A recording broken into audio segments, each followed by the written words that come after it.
Good afternoon.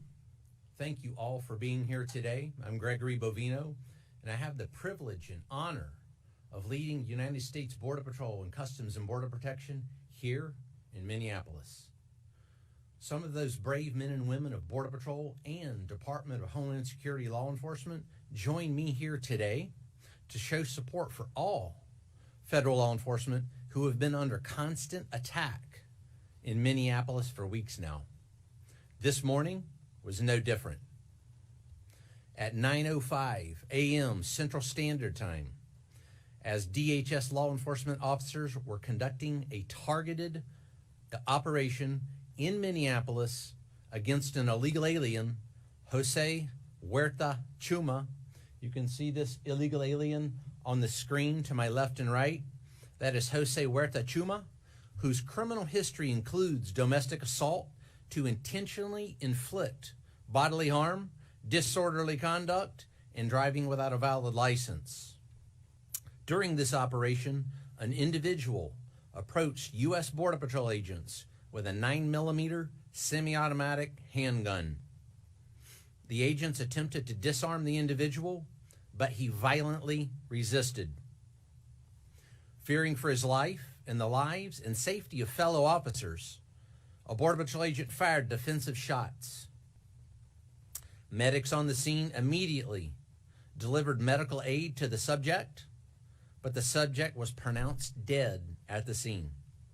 The suspect also had 2 loaded magazines and no accessible ID. This looks like a situation where an individual wanted to do maximum damage and massacre law enforcement. Then, about 200 rioters arrived at the scene and began to obstruct and assault law enforcement.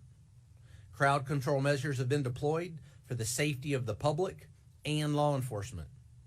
This situation is evolving and more information is forthcoming. The officer was highly trained and had been serving as a Border Patrol agent for 8 years. The officer has extensive training as a range safety officer and less lethal officer. As mentioned, this is only the latest attack on law enforcement. Across the country, the men and women of DHS have been attacked, shot at, doxxed, had their family members threatened. And, as we have seen, more than 100 vehicle rammings over the past year against federal law enforcement.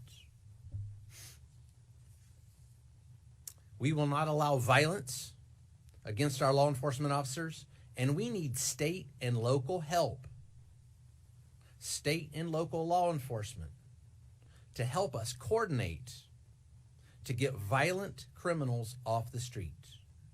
Mayor Fry and Chief O'Hare just a few minutes ago did the opposite of that by omitting the fact that the suspect had a gun and magazines full of ammunition. In what looks like a situation, again, where an individual wanted to do maximum damage and massacre law enforcement. I want to reiterate what President Donald Trump, Secretary Kristi Noem, myself, Director Marcos Charles, and so many others have said time and again. If you obstruct a law enforcement officer or assault a law enforcement officer, you are in violation of the law and will be arrested. Our law enforcement officers take an oath to protect the public. We go to work every day to protect our friends, our neighbors, and our fellow citizens. The fact of the matter is that the law does not enforce itself. It takes men and women who are willing to risk their lives to enforce it. The men and women of CBP and ICE, law enforcement, are highly trained professionals who love this country and do this work because they want to leave their kids and their grandkids a country that's safe and secure. Questions? All right. One question. First question, when did agents learn that he had a gun, and did he ever brandish that weapon at agents? Allie, this situation, again, is evolving.